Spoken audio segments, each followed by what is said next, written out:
और महाकुंभ से चर्चा में आई हर्षा रिछारिया ने माघ पूर्णिमा पर नर्मदा में डुबकी लगाने के बाद धर्म की राह छोड़ने की वजह बताई। हर्षा रिछारिया ने कहा कि धर्म के रास्ते पर चलने के दौरान उन्हें खासी निराशा हुई।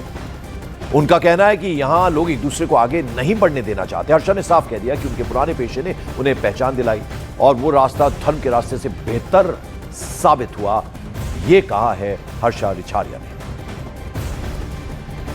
यानी कहीं ना कहीं मॉडलिंग में वापसी के संकेत उन्होंने दिए हैं और उन्होंने साफ साफ ये कहा कि उनका पुराना पेशा यानी जो प्रोफेशन उनका पहले था उन्हें आइडेंटिटी दी, पहचान दी। और इस वक्त सीधे हर्षा रिछारिया हमारे साथ जुड़ रही हैं। हर्षा, बहुत बहुत स्वागत आपका न्यूज 18 इंडिया पर। ऐसा आखिर क्या हो गया जो आपने ये अहम फैसला ले लिया? सबसे पहले पंकज जी, मैं एक चीज चाहूंगी, मैं पूरी तमाम मीडिया को ये चीज सुबह से कल से बोल रही हूँ, पहले भी मैंने ये चीज महाकुंभ के टाइम भी बोली है कि मैं मॉडल कभी रही नहीं हूँ। मैंने मॉडलिंग कभी कहीं की नहीं है। मैंने एक्टिंग की है, मैंने एंकरिंग की है। आप लोग उस टाइटल को तो हटा देते हैं। आप लोग जो मैंने नहीं किया यानी वो आप दिखाने वापस की से आप लोग एक्टिंग कोशिश कर रहे हैं। वापस से आप एक्टिंग करना चाहेंगी, ये आपने फैसला ले लिया? जी बिल्कुल करूंगी। मैं एक्टिंग भी करूंगी, मैं एंकरिंग भी करूंगी और मुझे नहीं लगता उसमें कोई भी बुराई थी और मैंने कभी नहीं बोला कि उसमें कोई भी बुराई थी। लेकिन जो चीजों का सामना मुझे यहाँ करना पड़ रहा है वो बहुत ही ज्यादा मेरे लिए अब सोचने लायक है। तो जो धर्म का रास्ता था, हमने आपको देखा किस तरह से डुबकी आपने लगाई थी, आस्था की डुबकी तो वो क्या आपको ऐसा महसूस हुआ कि उससे अच्छा आपका ये जो ओल्ड प्रोफेशन है जिसमें आप एक बार फिर से आना चाहती हैं? हर्षा, जरा ये विस्तार से हमारे दर्शकों के लिए बता दें आप। देखिए, पहली चीज तो रही बात डुबकी की, तो मैंने ये नहीं बोला है कि मैं धर्म परिवर्तन कर रही हूँ या मैं धर्म छोड़ रही हूँ।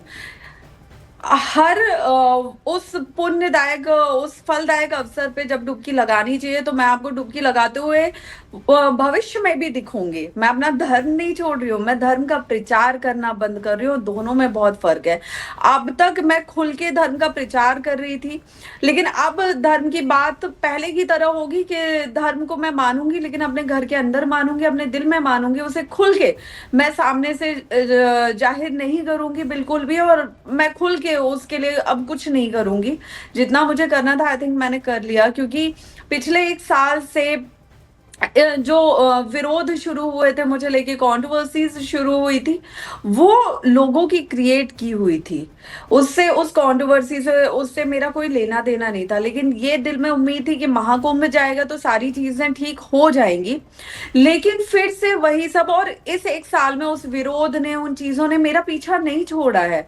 और जब हाल ही में माघ के टाइम पे, मेले के टाइम पे भी वो चीजें हुई, तब फिर मैंने ये निर्णय लिया कि अब जब कुछ धर्म गुरुओं को मेरे रहने से इतनी ज्यादा दिक्कत है तो मैं क्यों अपने धर्म गुरुओं से लड़ूं, क्यों उनके खिलाफ खड़ी रहूं। मैं यहीं पे उस रास्ते को विराम देती हूँ। हर्षा, देखिए, आप बार बार उसको मत छेड़िए क्योंकि अभी बिल्कुल ठीक आ रही है तस्वीर आपकी। आपसे जरा मैं समझना चाहूंगा, देखिए बार बार कॉल आ रहा है जिसको मुझे डिस्कनेक्ट करना पड़ रहा है। जी। हर्षा, जरा ये बताइए आप कि देखिए, ईश्वर का जो मार्ग होता है या धर्म की राह पर जब आप चलते हैं तो उससे तो बहुत अच्छी फीलिंग आती है। आपका थोड़ा मन उस तरफ से हटा। आपने कहा कि पूजा करना आप नहीं छोड़ेंगी, डुबकी लगाती आप फिर नजर आएंगी। बहुत अच्छी हमें बात समझ में आई, लेकिन निराशा क्यों हुई आपको? ऐसा क्या आपने देखा कि आपको लगा नहीं, अब मैं सिर्फ अपने लिए, मैं धर्म को मानती हूं, मैं एक हिंदू हूं और मैं अपने धर्म की राह पर चलूंगी, लेकिन इससे आपने अपना ध्यान को हटाया? वजह जानना चाहेंगे आपसे। देखिए, पिछले 1 साल में मैंने कई चीजें की, बहुत सारे माध्यमों से चीजों को आगे बढ़ाने की कोशिश की और देश के कुछ युवाओं तक मैं ये बात समझा पाई हूँ कि धर्म से जुड़ना ही सही रहता है। आप अपने धर्म से जुड़ेंगे, संस्कृति से जुड़ेंगे, तो आप अपने देश को, समाज को और अपने परिवार को एक बेहतर दिशा में ले जा पाएंगे।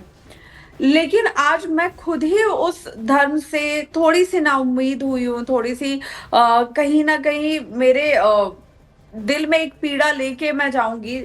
तो वो इसलिए क्योंकि मैंने जो भी काम किए हैं उन कामों को हमेशा निरंतर प्रयास किया गया रोकने की। देखिए, हमारा जो धर्म है वो सुकून देता है, अध्यात्म जो है वो सुकून देता है, लेकिन वहीं आके अगर आपके सुकून छीनने वाली चीजें होने लगे तो आप भी लड़ाई कब तक लड़ेंगे?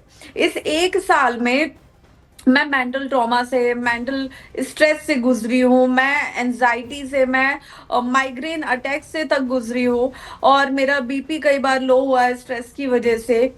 तो ये सब